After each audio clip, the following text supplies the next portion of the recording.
ইয়াৰ আগতো মই ৰহাৰ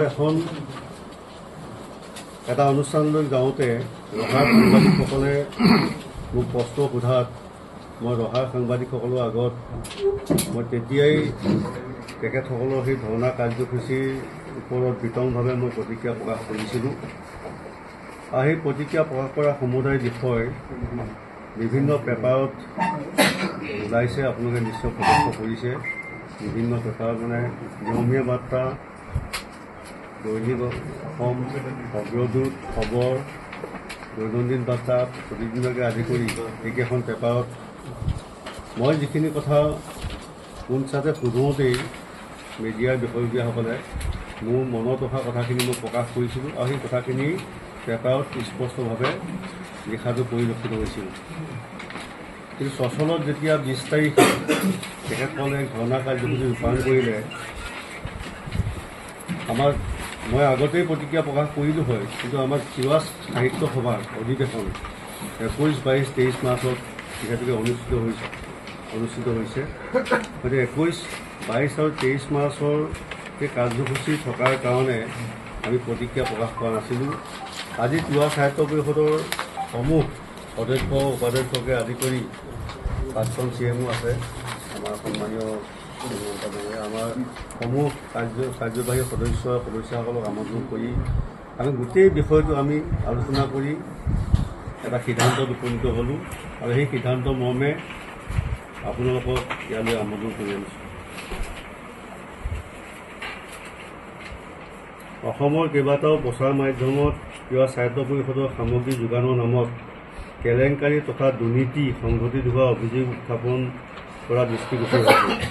এই সম্পৰ্কত আমি পৰিষদৰ তৰফৰ পৰা বক্তব্য আগবঢ়াব বিচাৰিছোঁ।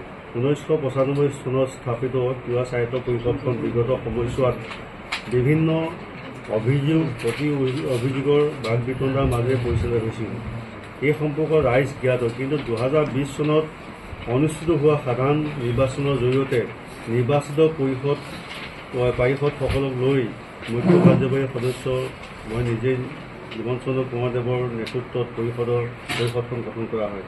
বৰ্তমান সন্মানীয় পাৰিষদসকলৰ পাৰস্পৰিক বিশ্বাস আৰু আস্থাৰ মাজেৰে শান্তিপূৰ্ণভাৱে 4 বছৰ 3 মাহ কাল পৰিষদখন পৰিচালিত হয়। অসম চৰকাৰৰ অনুমোদিত পুঁজিৰে জনকল্যাণ ও উন্নয়নমুখী আঁচনিসমূহ ৰূপায়ণ কৰি অহা হৈছে।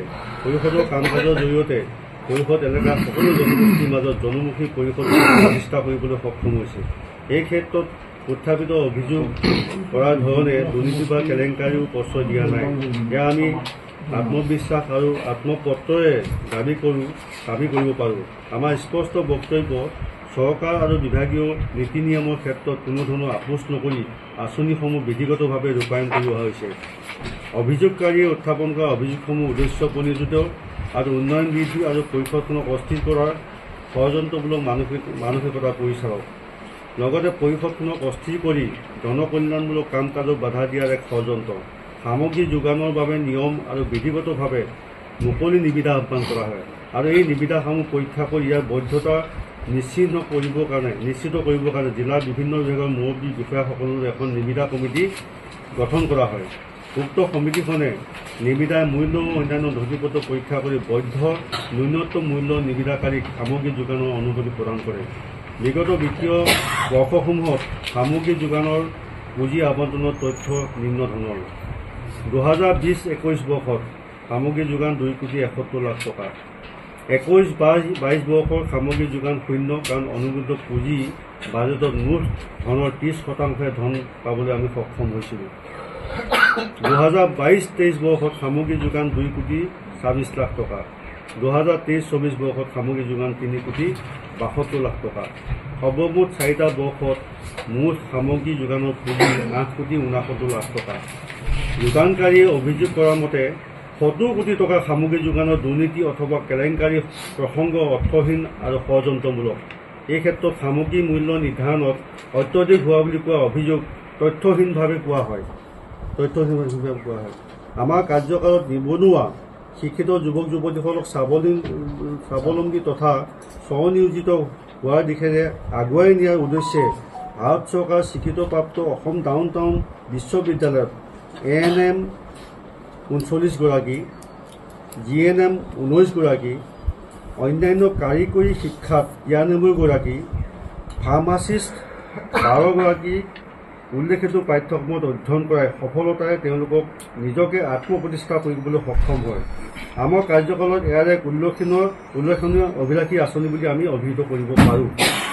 আমাৰ কাৰ্যকালৰ সময়ছোৱাত বিত্তীয় বিভাগ আৰু ভৈয়াম জনজাতি বিভাগৰ নীতি নিৰ্দেশনা মতে মুঠ আবণ্টিত পুঁজি 80% ধন নিৰ্মাণ কাৰ্যত আৰু 20% ধন সামগ্ৰী যোগানত তথা ব্যক্তিগত হিতাধিকাৰী আঁচনিৰ জৰিয়তে শিক্ষিত যুৱক যুৱতীসকলক আৰ্থিক সাহায্য আগবঢ়োৱা হৈছে।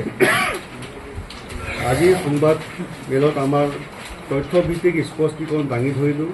উল্লেখ্য যে অসমৰ মাননীয় মুখ্যমন্ত্ৰী ডক্টৰ হিমন্ত বিশ্ব শৰ্মা ডাঙৰীয়াই পৰিষদৰ স্বাভাৱিক পুঁজিৰ উপৰিও 100 কোটি টকাৰ বিশেষ পুঁজি আবণ্টন দি পৰিষদ এলেকাৰ উন্নয়নৰ ব্যাপক গতিশীলতা আনি দিলে। এই সুযোগতে অসমৰ মাননীয় মুখ্যমন্ত্ৰী ডক্টৰ হিমন্ত বিশ্ব শৰ্মা ডাঙৰীয়া, মাননীয় জলসম্পদ মন্ত্ৰী পীযুষ হাজৰিকা ডাঙৰীয়া, মাননীয় ভৈয়াম জনজাতি উন্নয়ন মন্ত্ৰী ডাক্তৰ অৰুণ সিং ডাঙৰীয়ালৈ তিৱা সাহিত্য পৰিষদৰ তৰফৰ পৰা আন্তৰিক ধন্যবাদ আৰু কৃতজ্ঞতা জ্ঞাপন কৰিলোঁ। অভিযোগ উত্থাপন কৰা সংশ্লিষ্ট পক্ষলৈ আমাৰ আহ্বান, পৰিষদখনৰ সুস্থিৰতা ৰক্ষা কৰা, উন্নয়নৰ দিশত আগুৱাই নিয়াৰ বাবে স্থবিৰতাৰ বিপৰীতে গতিশীলতাৰ বাবে জনগণৰ কল্যাণৰ বাবে সহযোগিতা আগবঢ়াবলৈ আমি আহ্বান জনাইছোঁ।